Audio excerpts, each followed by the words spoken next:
l'histoire du peuple juif, au contraire, puisqu'on parle de la Grèce, au contraire de l'histoire de la Grèce, est une histoire linéaire. Les Grecs, la conception de l'histoire chez les nations, c'est l'absurdité, c'est cyclique. On tourne en rond. D'ailleurs, c'est le cas de le dire, on tourne en rond. Tandis que dans le judaïsme, dans l'histoire juive, il y a une histoire linéaire avec une finalité. Lorsqu'on est dans l'absurde, on tourne en rond. Lorsqu'il y a un début, il y a une fin. D'ailleurs, s'il y a un début, ça veut dire qu'il y a quelqu'un avant ce début, puisque s'il n'y a rien, il y aura toujours rien. S'il y a quelque chose, c'est que il y a toujours eu quelque chose, quelqu'un. Donc, sans rentrer dans des considérations de théologie, lorsqu'on analyse le monde, je vais vous donner, donc j'ai prévu quelque chose, mais il y aura des parenthèses, certaines petites références. Je pense notamment à un livre de Claude Trémontant, qui est un peu ancien, mais qui est toujours actuel, qui était un hébraïsant, un professeur de philosophie à la Sorbonne, catholique, hébraïsant, et qui a écrit un très beau livre, Comment se pose le problème d'existence de Dieu aujourd'hui. En fait, il reprend des définitions de la scolastique, à savoir que de rien, il n'y a rien. S'il y a un être, il faut voir si cet être est nécessaire ou bien s'il est contingent. Et nous voyons très bien que le monde, c'est l'entropie. Le monde, d'ailleurs, on me disait en Finlande, il y avait de la neige il y a 6 mois ou il y a 6 ans, il y avait de la neige. C'était Wilfried qui me disait ça. Et puis le monde diminue. Et aujourd'hui, il fait chaud presque en Finlande. Donc le monde n'est pas... c'est une parenthèse, et c'est un de mes grands problèmes, les parenthèses. Mais le monde est fini. Et puisqu'on ne vient pas de rien, puisqu'il y a un début, donc il y a un être nécessaire qui est Dieu. Mechouyav Hametziot. Donc, une finalité dans l'histoire, la Géoula. Or, et ce ne sont pas des jeux on joue avec les lettres, la Gola, l'exil. Vous voyez, une parenthèse, je pense à Israël et l'humanité, et Ben Amozeg, qui était ému lorsqu'il entendait les cloches. Bon, je ne veux pas rentrer trop dans les coïncidences et le hasard et tout ça. Nous sommes là pour définir le noarisme. Et d'un autre côté, Rambam nous dit que l'islam et le christianisme, l'apparition de l'islam et du christianisme ont été voulus par Dieu, et c'est une façon utilisée par Dieu de diffuser la Bible. Énième parenthèse fermée. La galoute, Gola, dans laquelle nous vivons, lorsqu'on rajoute le Aleph, Aleph c'est le général, c'est la puissance, c'est l'enseignement, c'est Dieu, alors on arrive à la Géoula. Le but de la création, pourquoi est-ce que Dieu a créé le monde?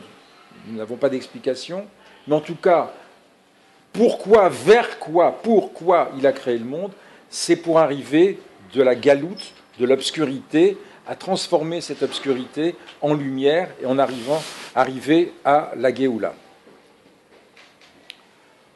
Le père du monothéisme, c'est, nous le savons, Abraham.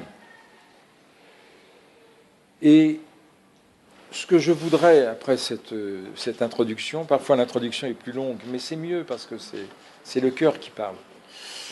Je voudrais baser mon intervention sur 3 rabbanim. Donc, chronologiquement, le Maharal de Prague, dans son livre Netzar Israël, et dans un autre Sefer, Tiferet Israël, qui ont été traduits en français par Beno Gross et par Théo Dreyfus, avec des notes, très importantes notes. Le Rabbi Shneur Zalman de Liadi, dans son Shara Yichud Ve'emuna, la troisième partie du Tanya, et le Rav Yitzhak, il y a une traduction française aussi, et le Rav Yitzhak Ginsburg, qui est un kabbaliste qui a écrit un ouvrage qui existe en hébreu et en anglais, où c'est un kabbaliste, donc il explique à travers la Kabbalah les 7 principes de Noé. Donc si vous voulez, je voudrais articuler mon intervention sur survoler maladroitement ces 3 rabbanim. Le point commun entre ces 3 rabbanim, c'est la Kabbalah. Je ne suis pas kabbaliste, mais ce qui est important à savoir dans le mot Kabbalah, c'est ce qui a été reçu. Donc, et là, nous avons quelque chose de fondamental. Donc c'est une tradition qui a été reçue.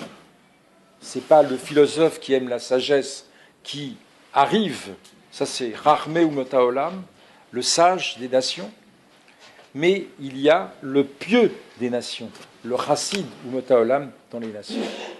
Et je fais une dernière parenthèse avant la suivante. Puisqu'on parlait de livres, je ne peux que vous recommander vivement, si vous ne l'avez pas déjà, la collection 5 volumes du rabbin Munk, La Voix de la Torah. Que Rachim pardonne, mais s'il faut choisir entre les deux en français, on peut avoir les deux, mais je crois que La Voix de la Torah, c'est vraiment un must.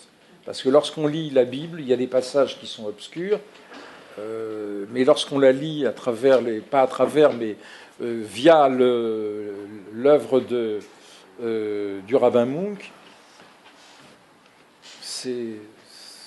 ça prend une autre dimension. Il est évident que Rashi, c'est encore une autre dimension. Et puis en plus de ça, c'est un compatriote. Donc, un autre point qui me semble important de mentionner, sans polémiquer, donc en polémiquant, enfin bon, c'est qu'il y a des clichés. Un des clichés, c'est le judaïsme n'est pas une religion. C'est vrai. Mais le judaïsme est une religion, c'est vrai aussi. Vous savez, on a été voir un rabbin un jour. Tu as raison et tu as raison. Les deux avaient raison, pourquoi ? Ça veut dire quoi, le judaïsme n'est pas une religion ? Ça veut dire que, bien sûr, le judaïsme, c'est un mode de vie. Torah Trahim, ce n'est pas qu'un culte le samedi matin, où c'est un ensemble. Mais le judaïsme est une religion. Et que veut le mot religion ? L'étymologie du mot religion, c'est relier. Donc, qu'est-ce que le judaïsme ? C'est une révélation de Dieu. C'est relier. Alors, je vais aller dans le désordre, mais en vérité, c'est voulu ce désordre. C'est relier les hommes entre eux. Ben Adam Lachavero, si je m'abuse, c'est plus important que Ben Adam Lamakom. Tout est important, mais il y a une priorité. Ben Adam Lachavero, relier les êtres humains entre eux. Ben Adam Imatzmo, c'est-à-dire être relié, être branché, c'est-à-dire que nous sommes tous, on est dispersés parfois, vous le voyez, je vais parfois un peu dans tous les sens, arriver à se concentrer, donc relation avec les hommes, relation avec moi-même, et évidemment, relation avec Dieu. Ce qui veut dire que c'est pas, il y a un menu, mais il y a un menu, et il n'y a pas. Une religion à la carte n'est pas une religion. Parce qu'une religion à la carte, avec tout le respect pour X, Y ou Z, est vraiment un respect profond pour différentes personnes, parce qu'ils font un travail extraordinaire. Et nous faisons tous, on construit un édifice, donc on fait tous un travail, on essaye tous de faire, ils font un travail extraordinaire. Mais une religion à la carte n'est plus une religion. C'est-à-dire qu'à ce moment-là, qui est-ce que je choisis ? Je n'aime pas dire le terme obéir, n'est-ce pas ? À qui je fais plaisir ? À moi ? Ou, par exemple, si je veux faire un cadeau à quelqu'un que j'aime, eh bien, je vais faire le cadeau qu'elle aime. Ma femme m'a dit, tu passes à Paris, tu vas m'acheter tel parfum. Voilà. Donc, Je vais le faire mardi, je vais aller acheter. Oui, oui. Guerlain, je veux dire Chalimard, etc., etc. Comme elle va peut-être regarder le truc, voilà, je ne vais pas oublier. Mais ce que je veux dire par là, c'est que si c'est moi qui choisis ce parfum, c'est plus la religion avec Dieu. Je suis plus à l'écoute de Dieu. Je ne fais plus plaisir. Je fais plaisir à Dieu parce que ça ne veut pas dire qu'il n'y a pas une sensibilité. Bien sûr qu'on doit s'exprimer dans sa langue. Je le fais en français, je le fais en hébreu, en italien. Mais le message, donc, la métaphore est claire.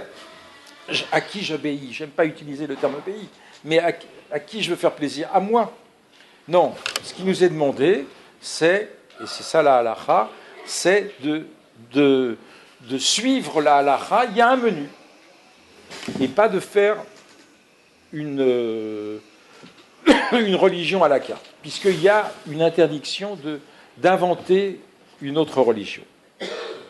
Et ceci sans polémique. Il y a environ une trentaine d'années, il y a 35 ans, c'était aux alentours de Shavuot, j'ai assisté à une Mitzvah Hadout, à une réunion, comme elles avaient lieu à New York chez le Rabbi de Lubavitch.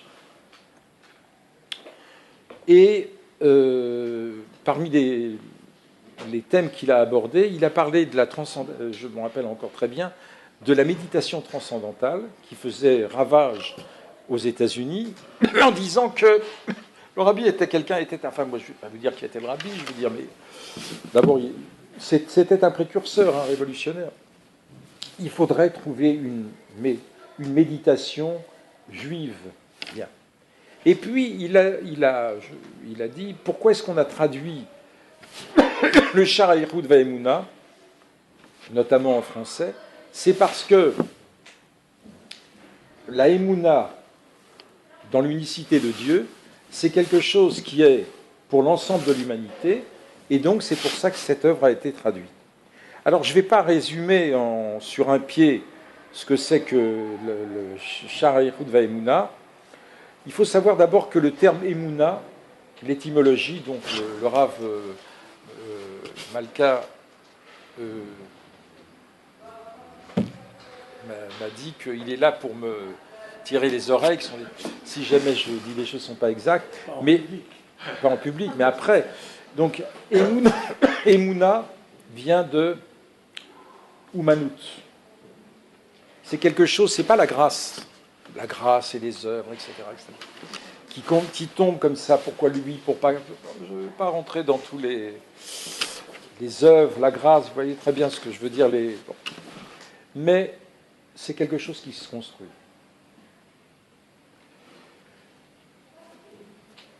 Oumanut, un artiste. Donc ça demande un effort, ça se construit. Ça, c'est la Emouna. Ce n'est pas une foi aveugle, c'est quelque chose qui se construit. D'ailleurs, nous avons une mitzvah dans la Torah, nous avons tous une mitzvah dans la Torah qui est d'aimer Dieu. On ne peut pas commander.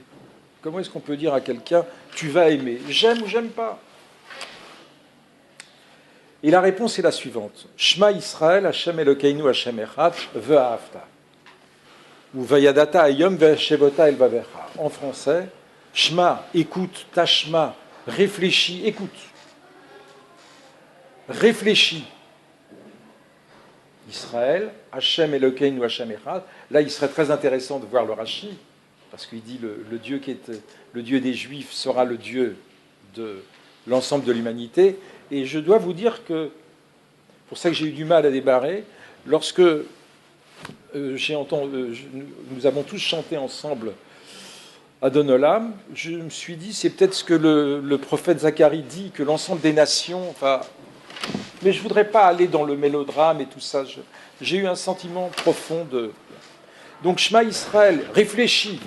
Si on réfléchit, à ce moment-là, automatiquement vient comme conséquence l'amour de Dieu. Réfléchir à quoi? Ça, c'est le Shar Hayichud Va'emuna. Sur un pied, c'est ridicule ce que je suis en train de faire, mais bon, on ne peut pas résumer ces 12 ou 13 chapitres, mais c'est la chose suivante. C'est-à-dire que se positionner par rapport aux questions suivantes. Comment de l'unicité de Dieu vient la multiplicité? Comment de l'infini vient le fini? Et aussi et surtout, je vais vous donner une petite boutade. Il y avait deux personnes qui discutaient. Il dit, qu'est-ce que Dieu fait pour illustrer? Si Dieu veut détruire le monde, alors il envoie un grand feu. Et l'autre lui répond, et les cendres alors? Donc il y a une conception, évidemment, et nous avons tous cette conception. On évolue dans la vie. Il y a une conception puérile, infantine, qui est de voir Dieu avec une grande barbe blanche, et il envoie la foudre, etc. Il déménage les meubles, et à ce moment-là, il y a des orages, etc. Mais il y a aussi la conception plus épurée de Dieu, qui est de, même si ça ne nous avance pas, parce qu'on comprend quand même pas, mais c'est de nous dire qu'à chaque instant, Dieu renouvelle le monde, la création continuée. À savoir que, un petit peu comme quelqu'un qui soufflerait dans un ballon, ce sont des images. Torah dibra lachon b'nei Adam, la Torah parle le langage des hommes, ce sont des anthropomorphismes pour utiliser des mots savants. C'est-à-dire qu'on est. Maïmonide donne l'exemple suivant. Allez expliquer à un aveugle ce que c'est qu'un bleu, un vert, un jaune, ou à un sourd, ce que c'est que la Tikva ou la 5e symphonie, enfin la 5e symphonie, ou les Valkyries, c'est encore pire, je veux dire, mais il nous manque un sens. Mais donc, c'est pour ça qu'on est obligé d'utiliser des métaphores, des images, qui ne sont que des images. On souffle dans un ballon, tant qu'on souffle dans son ballon, le ballon est gonflé. Ou alors on envoie l'électricité, tant que l'EDF envoie l'électricité, alors il y a de la lumière. Et bien c'est la même chose, avec beaucoup de guillemets, avec Dieu. C'est-à-dire qu'à chaque instant, Dieu crée et recrée le monde. Donc prendre, c'est ce que nous dit l'auteur du Sharir Bemuna, le Balatania, c'est-à-dire il le dit, il n'est pas le seul à le dire, mais tous les autres rabbinim le disent. En fait, il n'y a pas d'invention, c'est simplement à chaque époque, les rabbinim utilisent la langue de l'époque pour faire passer un message.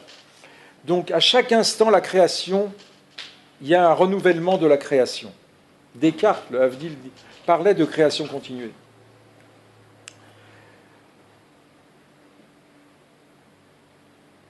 Ou par exemple, c'est un exemple qui est pris par on utilise en général dans les sifrés Chassidut ou Kabbalah l'idée de Dibour. D'ailleurs, c'est le texte de la Torah qui nous dit les Aseret Adibrot et les Asara Mahamarot. Vous savez qu'il y a un lien qui est fait par le Maharal d'ailleurs entre les Mahamarot de la création et les Dibrot des 10 commandements. Parce que entre la morale, l'éthique qui est révélée par Dieu, et Dieu se révèle à travers l'histoire des hommes, à travers l'éthique, mais il se révèle à travers la nature. Il y a un parallélisme, et ce parallélisme va plus loin même entre les Asara Mahamarot, les 10 paroles créatrices, les Asara Makot, l'intervention de Dieu dans l'histoire, les Asara Makot, c'est-à-dire les 10 plaies d'Égypte, et les Asara Dibrot des 10 commandements, c'est toujours le même Dieu. Il intervient dans la création, 10. Il intervient dans l'histoire, en l'occurrence, là, les Makot par rapport aux Égyptiens, mais heureusement, il ne donne pas que des coups de bâton, mais il donne aussi des brachot. Et puis, l'éthique, les Asara Dibrot. Donc, l'intervention continue de Dieu, le fait que... Pourquoi le Dibour? Pourquoi ce machal du Dibour? Parce que le Dibour dévoile, il y a quelque chose de... J'ai une pensée, et puis je la dévoile. Donc c'est une façon de nous dire qu'il y avait Dieu qui est insondable, qui n'est pas perceptible, et puis il se manifeste. Dibour, ou bien, qu'est-ce que c'est qu'une parole par rapport à l'ensemble des paroles qu'un être humain peut prononcer? Donc, voilà vraiment de façon hyper raccourcie l'enseignement du Baal HaTanya dans Sha'ar HaYichud Ve'Emunah. Eh bien, cette conscience de l'unicité de Dieu, c'est l'ensemble d'une humanité qui doit adhérer. Et donc, à la fin des temps, cette dispersion, cette multiplicité, cette obscurité, on parle d'Avodat Aberurim, par exemple. Il faut traduire, ça veut dire quoi, Avodat Aberurim? Faire le tri. Vous voyez, Shabbat, on n'a pas le droit de trier. Parce que Shabbat, tout est déjà trié. Les dés sont jetés, tout est clair, tout est évident. Mais le reste de la semaine, on doit trier, faire des choix. C'est vrai, c'est pas vrai, c'est bien, c'est pas bien. Et donc, c'est le but de l'histoire humaine. Le Maharal de Prague, dans Netzar Israël, nous parle de 4 empires. Babylone, la Perse, la Grèce et Rome. Et il nous explique, et là, je vous renvoie à nouveau à la traduction de Benogros, qui était quelqu'un qui est décédé il y a 2-3 ans, de remarquable. Et donc, il y a donc 4 royaumes, 4 empires. C'est en rapport avec la prophétie d'Ézéchiel, voilà. Et donc, il rattache ceci avec la prophétie d'Ézéchiel. Il y a Babylone, la Perse, Grèce et Rome. Alors, Babylone, nous dit le Maharal, c'est la domination. La Perse, c'est le besoin qu'ont les êtres humains de satisfaire leurs appétits. La Grèce, c'est l'homme qui domine le monde par la raison. Et enfin, le 4e empire, c'est Rome. Et Rome, c'est César, c'est les gladiateurs, la violence, la force. C'est pas très noble, je veux dire. Et déjà, la Grèce, c'était beaucoup plus... C'était quand même de loin beaucoup plus noble. Mais il existe un 5e empire, nous dit le Maharal de Prague. C'est Israël. Et donc la victoire d'Israël et la victoire du monothéisme, de l'unité de Dieu, et c'est ce que nous attendons. Et alors, le Maharal emmène un midrash où il nous dit que l'esprit, roi Hachem, planait sur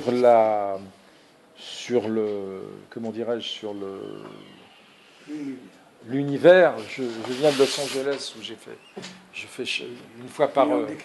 Il y a un décalage horaire, donc je suis un petit peu fatigué parce que je me suis réveillé à 3h du matin, mais le Rav se lève à 4h du matin parce qu'il répond au WhatsApp, donc il ne vient pas de Los Angeles, donc il dort peu. Mais bon, voilà. Hein, je suis tout le temps branché. Vous êtes toujours branché, voilà. Et donc, l'Esprit de Dieu, c'est le roi du Mashiach. Et si vous voulez, le Mashiach, c'est revenir à la pureté, à l'unicité originelle de l'humanité. Donc voilà, en résumé, et j'arrive doucement mais sûrement à la fin, donc c'est la finalité de tout. Quand on dit la finalité,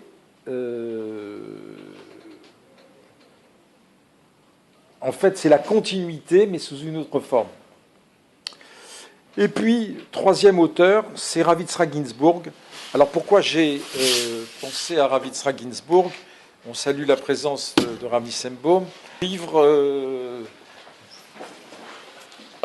a écrit un très beau livre sur les 7 principes de Noé, et en les rattachant, vous voyez tout de suite que, comme par hasard, il n'y a pas de hasard, il y a 70 nations, il y a 7 principes, il y a 7 jours de la semaine, et il fait une correspondance, et c'est par cela que je voudrais terminer, une correspondance entre les 7 principes de Noé et les 7 sphirotes. Alors, Les sphirotes, saphir, c'est ce qui brille. Mais le sefer, ou l'ispor, c'est compter. C'est-à-dire que là, d'un côté, comme on l'a vu avec le Sha'ar Vemuna, on passe par des prismes, il y a d'autres machalim, la lumière, et puis comment est-ce qu'on arrive à l'infini, je reviens sur le Sha'ar Vemuna, comment est-ce qu'on arrive au fini. Alors, à nouveau, on prend le Balatania, les Mekoubalim prennent l'image du soleil, qui est unique. Il y a un rayon de soleil, mais il y a des filtres. Et donc, il y a différentes couleurs. Bien. Qu'on me pardonne, mais on n'est pas plus avancé, mais c'est pour essayer de nous faire un petit peu comprendre ce qui se passe. Voilà. Et donc, si vous voulez, les sphirotes, les sphères divines, donc quand on compte, on aime d'abord. Je veux dire, non, quand on aime, on ne compte pas. Mais si vous voulez, c'est donner des limites. Je compte. Ceci n'est pas cela. Un n'est pas deux. Donc on passe, et j'ai oublié de mentionner quelque chose qui est très important, parce que je suis encore avec le décalage horaire, qui est une notion très très importante qui découle du Sha'ar Vemuna, c'est que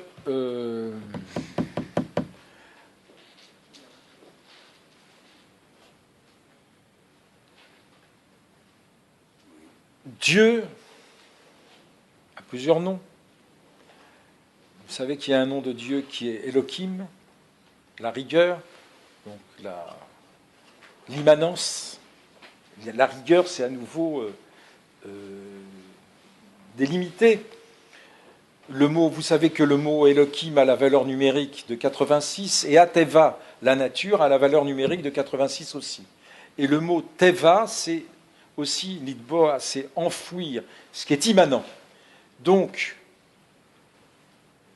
j'hésite à formuler parce que c'est à prendre avec des pincettes. Le judaïsme n'est pas un panthéisme. C'est-à-dire que pour Spinoza, et c'est pour ça qu'il a été excommunié, encore pour d'autres raisons, c'est un monisme. Il n'a pas réussi à aller plus loin que, enfin, par sa réflexion, il y a simplement un seul être. Et tout est, donc il y a la confusion. Donc il n'y a pas de moralité non plus, puisqu'il y a une confusion.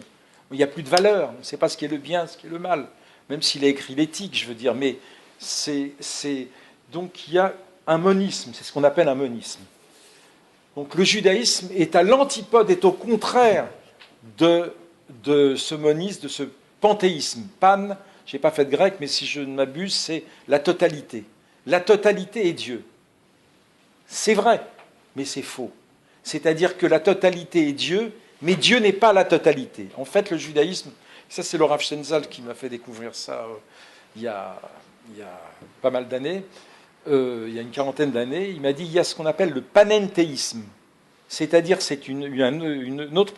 Dieu n'est pas... la totalité, l'être est Dieu, mais Dieu est plus que cet être, la réalité que nous voyons.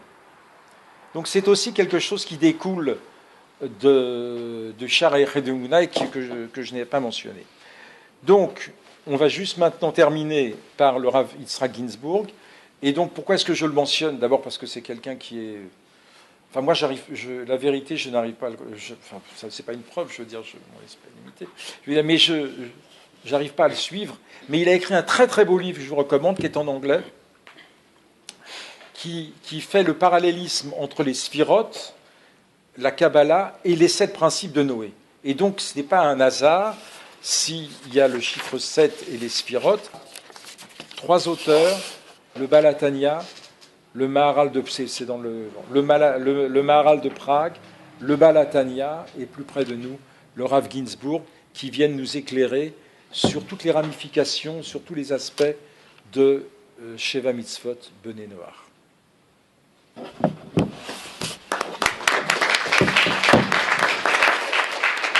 demander au maître qui est le prochain. Oui.